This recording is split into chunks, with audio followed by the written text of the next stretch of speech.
Welcome to The Waves, Slate's podcast about gender, feminism, and the business of menopause. Every episode, you get a new pair of women to talk about the thing we can't get off our minds. And today, you've got me, Emily Peck, co-host of Slate Money and a correspondent at Axios. And later in the show, I'm going to be joined by Amy Larocca, a writer who contributes to the New York Times and is also writing a book about the wellness industry. They used to call menopause the change, and as Amy points out in a wonderful piece she wrote for the Times last month, quote, whenever a thing is known by a euphemism, it's probably a thing that makes people squirm. But now, Gen X women are entering menopause, and prompted by our Gen Z daughters, the way we talk about menopause is also undergoing a change. Menopause is now being discussed openly and by some very high-profile women, Gwyneth Paltrow, Katie Couric, supermodels from the 90s. Oh, and they're not only talking about menopause, certainly a pro-feminist state of affairs, they're also trying to profit from menopause, and that's a trickier move. So coming up on the show, a deep dive into what Amy calls the menopause gold rush.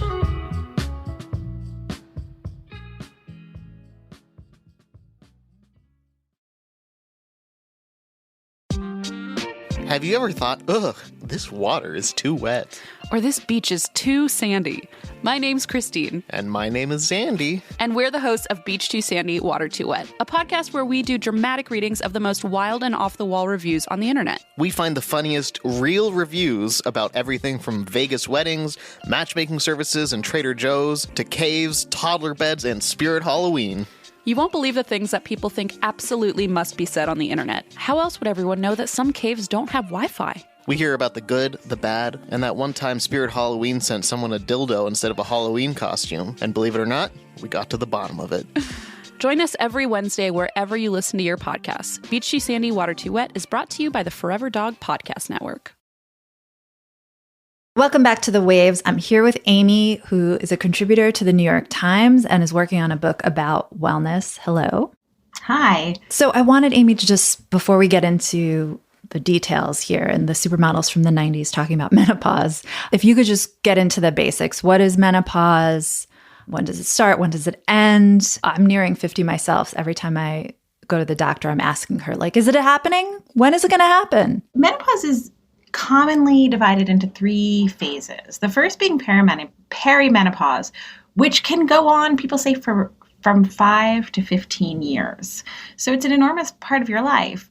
And what's going on in perimenopause are the hormonal changes that are going to lead to the end of your fertility, is the easiest way to think about it. So it means that your ovaries are beginning to slow and eventually shut down production. And that's a really slow process. And it typically begins, the most common time for that to begin is sometime in a woman's 40s. And what perimenopause can look like is just radically different for each person and can evolve during the course of perimenopause. So the symptoms that are commonly associated with perimenopause, anything from brain fog to the kind of popular culture idea of menopause, which is the hot flash, and mood swings, vaginal dryness, these kinds of things can come and go during perimenopause. They can, because they're caused by hormonal changes, as your body begins this process of closing down the ovaries, putting down, closing down the shop, putting down, when you see people closing down their stores and pulling down the grates, that's a slow 5 to 15 year process that's happening inside your ovaries. And it might manifest differently at different periods during that time. And you might have very serious symptoms, very severe symptoms, very disruptive symptoms, or you might have very few. Menopause itself is the moment when you have not menstruated for 1 year. So 1 year from your final menstrual period, that's menopause. Then you've got postmenopause, which is the rest of your life. So that's a very long time. Explain that to me. No. Yeah. So that's, you're no longer a fertile egg producing woman. And that kicks off 1 year from your last menstrual period. Gotcha. I think for a long time I thought perimenopause was menopause, but it's good to have the clarification. Right? I think that's right. I think when people think about menopause, what they're actually talking about is technically perimenopause, which is when your body just begins these hormonal changes. And I think it's interesting to think about, like, perimenopause is kind of like puberty, right? Like, it's going to go on for some length of time, and your body is going to go through a number of transitions. And at one point, it might be that you are suddenly like super sweaty, or at one point, it might be that you suddenly got a lot of acne. And it's the process of your body undergoing like major hormonal changes. We're all familiar with puberty. We all sort of know what happens. We've all been through it, right? But nobody quite talks or has historically spoken about perimenopause as much, but it's a very, very, very similar process. It's the other end. No one used to talk about this. Your piece says, it used to be talked about in whispers and in euphemisms. But now we're here on the waves talking about Yeah, it. that's right. And you wrote a piece for it in the New York Times. What's going on is, why are people talking about menopause now? Well, I think there's a number of reasons. I don't think it's any one thing. I think there's more openness for women talking about bodies in general recently. One of the things I talked about in the piece, and I'm kind of interested in, I have 2 young daughters, is that the girls that we're raising, that the Gen Xers are raising, are very, very, very open about their bodies. And they have a whole lot less shame around puberty, around periods than I'm 47 years old, than I did, than my peers did. I mean, the idea that you would sort of proudly march through the halls of your high school with, like, your tampon. Oh God, no. I mean, I'm sure you probably remember like sliding it in your sleeve and sort of shuffling to the bathroom and all these kinds of things, right? It was really embarrassing. And these girls really aren't embarrassed. I mean, they're quite factual about it. Why that is, I think it's one of the kind of positive byproducts of a culture that I think we all consider oversharing. But one of the good things about it is that we're seeing that younger women and girls just have a whole lot less shame around bodies. And I think it reflects on the older generation to say, like, okay, my daughter is totally open about the changes she's going through. Why am I like slinking around and being like, oh God, who? Not me? That it's slightly like we'd like to slightly ashamed when we see how great it is that these younger women and girls are quite open about their bodies and, much more attuned to the idea that it's like, it's a body, everyone's got one. It's nothing to be ashamed of. It's coming for all of us, right? So I think that that's part of it. Another thing is just wellness, right? Like, the wellness industry is really this movement that I see, particularly post-COVID. One of the things that happened is that this wellness movement that was sort of like poking around the edges of, you should really take responsibility for your own health, right? Like, there's a complicated history of women maybe not getting the best health care in this country. Plus, it's kind of like rubbing up against spa culture, and these things are kind of creating this weird stew called wellness. Then we got hit with the pandemic, and it suddenly became very, very, very clear that you really are responsible for your own health. And when you saw the outcomes being drastically different for people who do have access to better health care and to things that have generally been categorized as wellness, we're having much better outcomes during the pandemic than people who don't have access to these things. And I think that has kind of accelerated the medical aspect of wellness and opened the world up to the idea that you've got to be very frank about what you need and take control and go looking for that stuff. So now that's like a double-edged sword, right? Because on one hand, it's great. There might be things out there that can help you, that you can do your own research on, that you can find solutions that work for you. On the other hand, you're kind of a sitting duck for people looking to profit. And historically, we know that when it comes to our bodies and taking care of ourselves, we as women have spent our entire lives being sold all sorts of stuff, some of which maybe we need, some of which we definitely don't need. And so menopause, it's like, it almost is like when I spoke to a lot of the venture capitalists who are getting into this area, they were like, oh my God, how did we leave all this money on the table? That is always the story with, I was just reading about the history of HBO, and, you know, when they started out, they were targeting men pretty exclusively. They paid the cable bill, so they got the programming.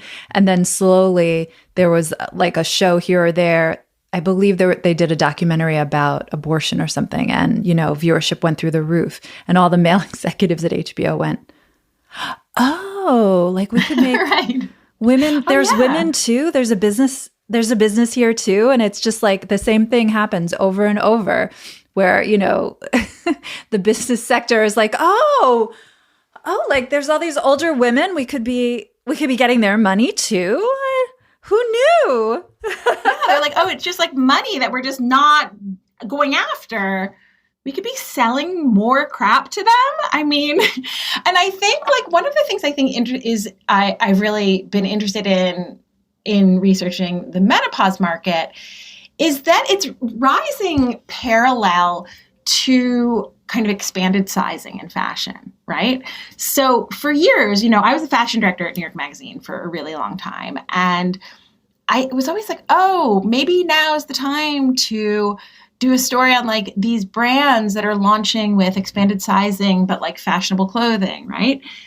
And we tried it again and again, and there would be a couple brands and they were trying it and they always failed. It was like the brands, maybe like their hearts weren't in it. The consumers, no one wanted to be that customer who was going to the, you know, plus size brand, even like if it offered kind of like more attractive clothing, better fit. It was an area of great shame. You know, a lot of mainstream fashion companies did not want to expand their sizing. They thought it would, you know, diminish the brand to offer above a, say, size 12. And that's all changing a lot. You know, there's this really strong body inclusivity movement, and you're seeing a lot of expanded sizing, and you're seeing slowly but surely like different kinds of bodies on runways and fashion advertising. And I think age kind of moves parallel to that. As we're saying, like maybe we could take what has been a very, very, very, very narrow idea of what's considered attractive and expand that. And then you open up these markets. And so it's not that people before didn't identify, like, okay, so there's obviously a lot of women out there who want to look really good and have some money and just aren't being served by the current options for clothing. But I think like so much shame was associated with that on both sides that like it just couldn't take off. But now that there is a kind of body inclusivity movement that's quite strong, and again, driven by much younger women and girls, these brands are really opening up. And I think that then opens the doors to a lot of different things, you know, race and age in terms of what kind of representation people are willing to tolerate, open to seeing. And so I think that something like a menopause company, which would make not only the seller feel bad, but the consumer be like, oh God, here I am in the drugstore and look at all that lovely stuff that's being marketed. And then like, there's something over there with like a sunset on it, you know, like, you know, I don't want that. Right. So I think that like, you know, as body inclusivity sort of expands to include age, these things don't feel as sad. They don't feel as like also ran. I imagine the demographics too are just unavoidable here. People are getting older. People are living longer. Yeah. But I mean, there's just more like old ladies out there who are hitting this age. So, you know, millennials, even like the older millennials, they're like getting perimenopausal. Yeah, that's true. They're hitting 40. It's like, yeah, they're hitting 40. Mm-hmm. So, so it's Gen X women, it's the older millennials, and these are women who like, you know, aren't going to kind of just go quietly into the sunset. I think a lot about, there's another article in the Times recently about what were like representations of a 45-year-old and how that's changed over time. And the example they were using was Steve Martin and Diane Keaton in Father of the Bride. And they were 45. And she's wearing knee-length skirts and buttoned-up blouses, and he's got his gray hair, and they have a daughter getting married. And that was, that was a 45-year-old. So that is, as we know, not how 45-year-olds see themselves now or want to be seen. So I think, it's a little bit less going quietly. We're going to take a break here. And if you want to hear more from Amy and me on another topic, check out our Waves Plus segment, where today we're going to talk about telehealth and how it's completely blown up how we do medicine. And please consider supporting the show by joining Slate Plus. Members get benefits like 0 ads on any Slate podcast and bonus content of shows like this one. It's only $1 for the first month. To learn more, go to slate.com/thewavesplus.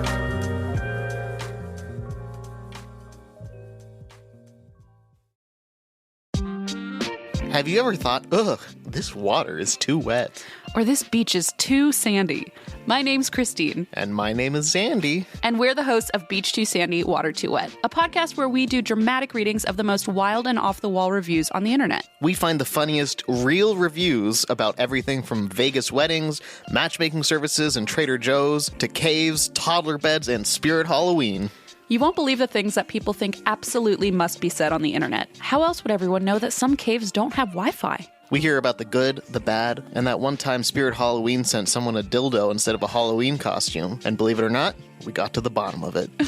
Join us every Wednesday wherever you listen to your podcasts. Beach Too Sandy, Water Too Wet is brought to you by the Forever Dog Podcast Network.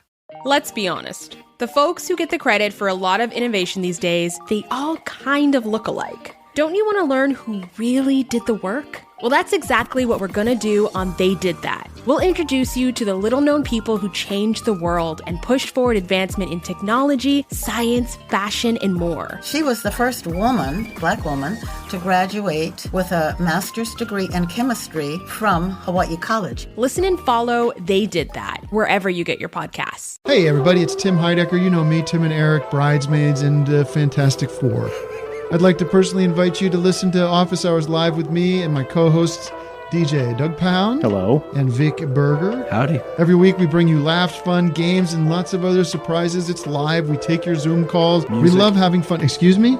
Songs. Vic said something. Music. Songs. Music. I like having fun. I like to laugh.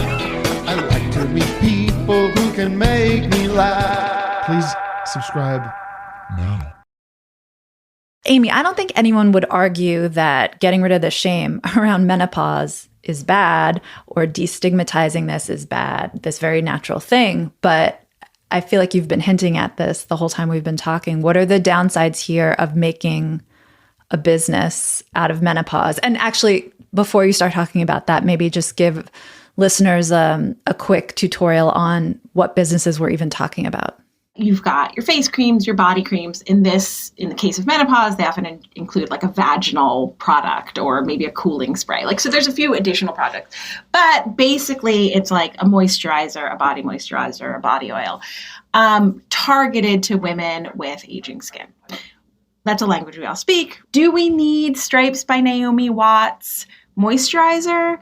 It's great that she's an actress in Hollywood who's out there saying, look, my career is not done and I'm going through menopause and it's all okay. I think that's great.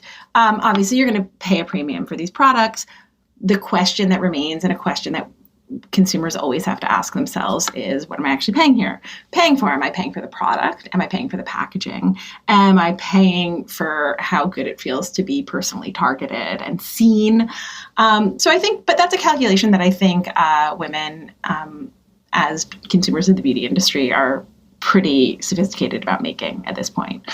And beauty is like a self-care category. It's also an entertainment category, right? Like, am I going to have a good time doing this? Is it fun? So those are the beauty companies.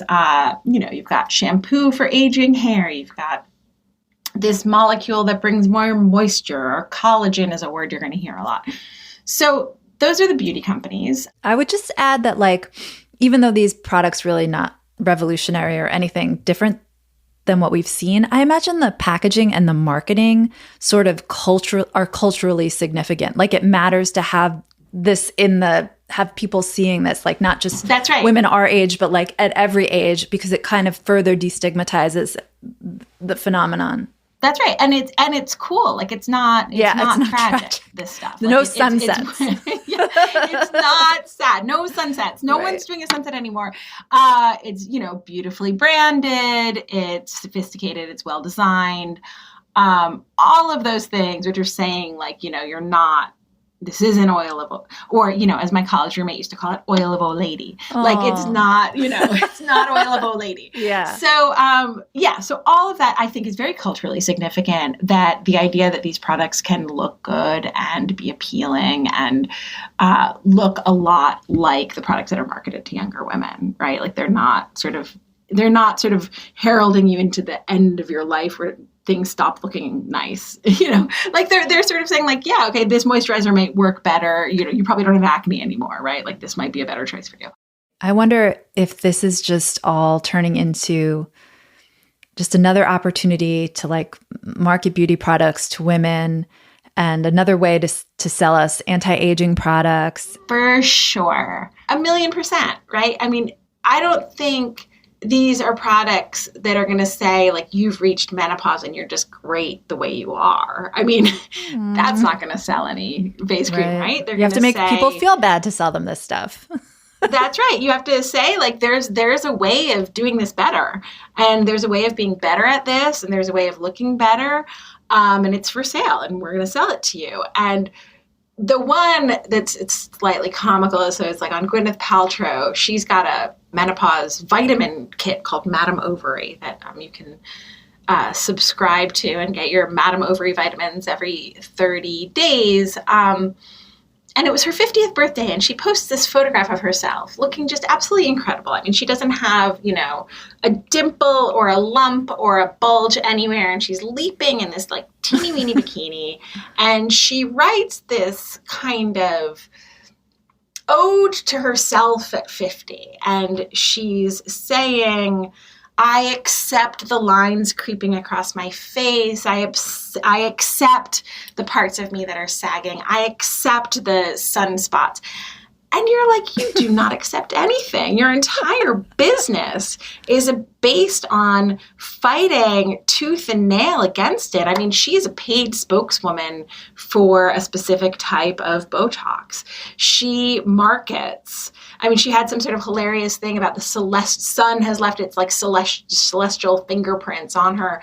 She this summer launched a product just based specifically at lightening your sunspots. It's a $98 She's like known for her freckles. That's like her thing. Yeah, well, now she's going to lighten them, right? So I think like the certain freckles are cute, but like maybe the age sunspots are less cute. Right in there, you can see the entire problem, right? Like you're going to be sold this idea that it's like feminist and you accept it, but then you're going to spend a lot of money fighting it. And that's kind of the paradox with a lot of this stuff, especially one of the things about wellness is that it's like kind of a save and a dodge for the beauty industry, right? Because they get to say like, no, this is feminist. Like this is for you. This is about empowerment. While, hurling a lot of the same kind of products that they've been selling for ages at women that are, as you said, based on making you feel kind of bad and feeling like you have to make this purchase.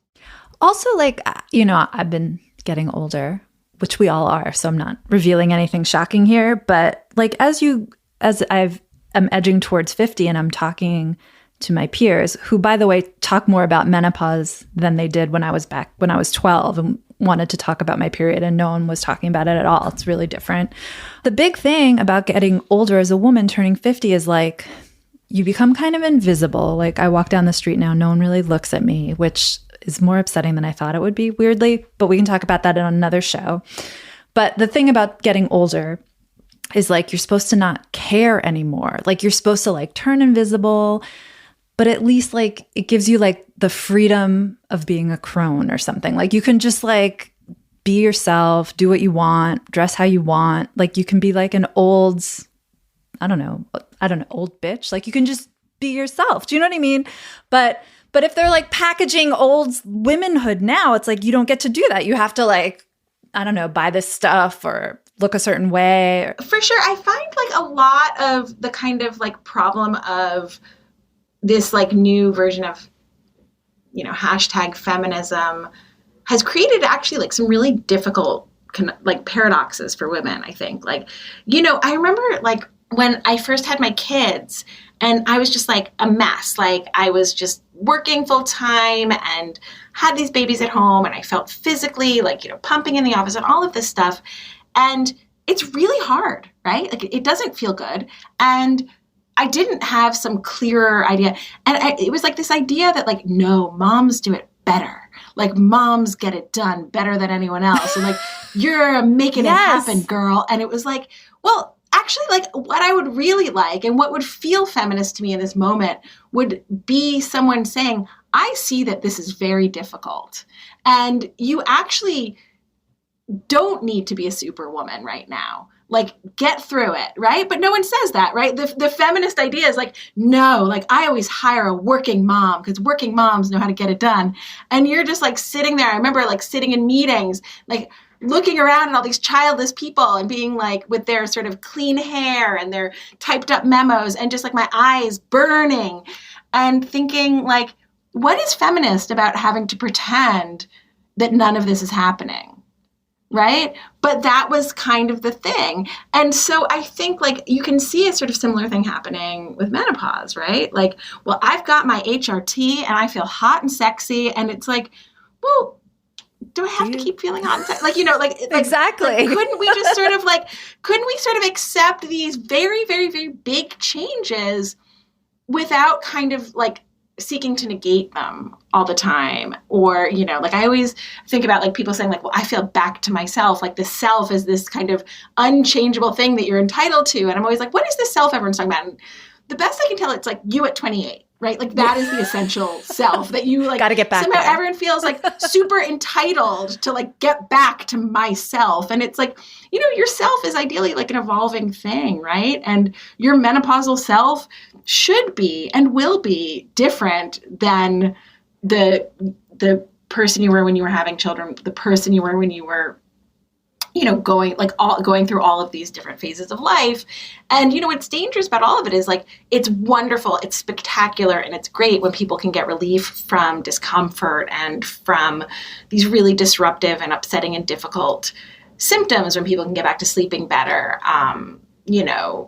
having better sex, having, all of the things that these products, lifting their brain fog.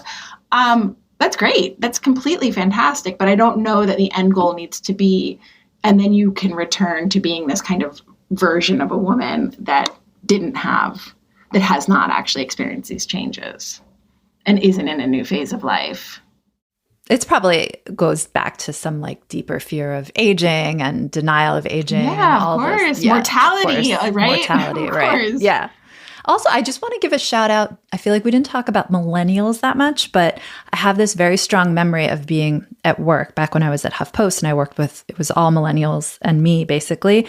And there was like, a Slack channel where it was just like, does anyone have a tampon Slack channel? And like, there was just a box of them that someone had in the office and women would just go and you would just grab one and walk to the bathroom, no shame. And I remember that being like a huge revelation for me as like my Gen X worker.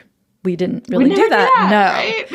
Right? And I feel like these problems we're seeing now with like the menopause marketing as anti-aging is coming from Gen X. Like we with the tampons up our sleeves, and maybe the millennials will fix it. Yeah.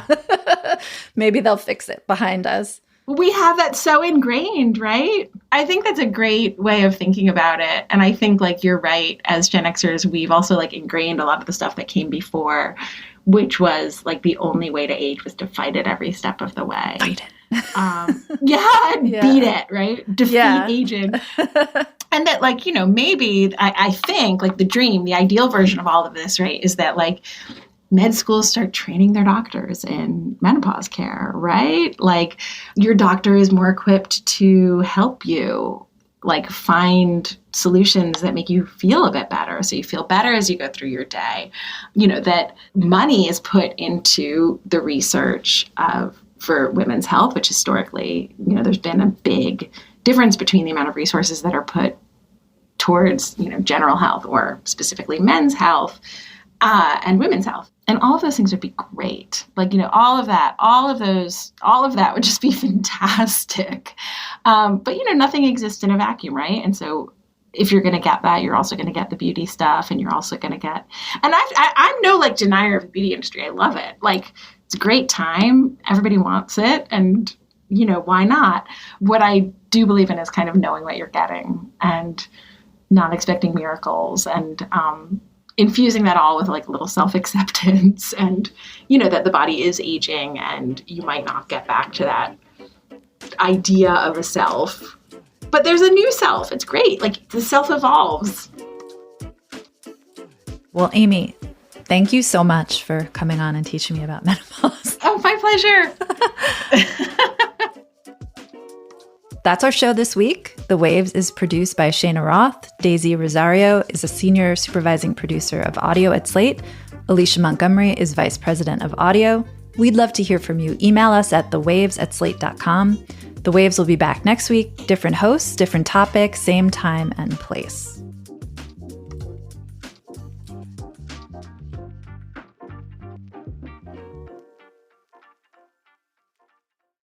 Thank you so much for being a Slate Plus member. And since you're a member, you get this weekly bonus segment. So let's talk about telemedicine. Amy, how has telehealth kind of blown up in the pandemic, and how does that affect menopause care? So pre-pandemic, we started seeing the rise of a category of healthcare company online that offered prescription subscription services. So you've got both of them. So it's like you go online, you consult with a doctor. The doctor says, usually by text message, the doctor, you do a quick intake form, and then the next thing is that you've got a prescription, which you then take on a subscription basis. So you sign up, you give your credit card details, and every 30 days that arrives at your doorstep. It was slow to catch on pre-pandemic. If you can think back to 2019, people weren't really necessarily comfortable with speaking to doctors or speaking to anyone really, like online, a stranger. It was a very foreign concept. That obviously accelerated beyond anyone's wildest imagination. And now people are incredibly comfortable with the idea of having their medical care done in this kind of very distanced way. It's great for menopause for a number of reasons. One is because one of the really sort of disturbing things that you learn when you start looking into menopause is that it's barely taught in medical schools. So most gynecologists have had like 2 hours in their entire medical school curriculum on menopause care. So even if you are able to access your doctor, the odds are your doctor isn't going to have had a lot of training in how to help you. So the idea that there are now these companies online where you can access, remotely access a medical professional who has been trained in menopause care is a really appealing option. The other thing that happened is that there was a huge study in the 1970s about hormone replacement therapy. It basically concluded that it was really, really, really dangerous and really bad for you, and it increased your risk of heart disease, dementia, breast and ovarian cancers. So people stopped prescribing hormone replacement therapy. There's since been a lot of research that has concluded that it's not dangerous for a very specific subset of women who are, who start hormone replacement therapy within a certain window of, menopausal progression, which again would have to sort of be like within some number of years, when they're younger, when they have certain symptoms. So there are actually a great number of cases where the benefits of HRT far outweigh the risks. And there's been a big movement to begin prescribing hormone replacement therapy to a lot of women. And again, because a lot of doctors in this country aren't trained in menopause care and not really up to date on the latest research regarding HRT, it's kind of a perfect. Plus, you've got people who are like, yeah, I'll go online to see a doctor. It's fine. I do everything online now anyway. So these are companies that are telehealth companies devoted to menopause care, which is primarily the prescribing of hormone replacement therapies.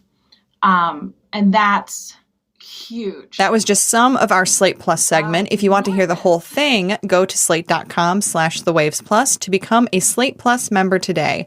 Slate.com/thewavesplus. Have you ever thought, ugh, this water is too wet? Or this beach is too sandy? My name's Christine. And my name is Zandy. And we're the hosts of Beach Too Sandy, Water Too Wet, a podcast where we do dramatic readings of the most wild and off-the-wall reviews on the internet. We find the funniest, real reviews about everything from Vegas weddings, matchmaking services and Trader Joe's, to caves, toddler beds, and spirit Halloween. You won't believe the things that people think absolutely must be said on the internet. How else would everyone know that some caves don't have Wi-Fi? We hear about the good, the bad, and that one time Spirit Halloween sent someone a dildo instead of a Halloween costume. And believe it or not, we got to the bottom of it. Join us every Wednesday wherever you listen to your podcasts. Beach Too Sandy, Water Too Wet is brought to you by the Forever Dog Podcast Network.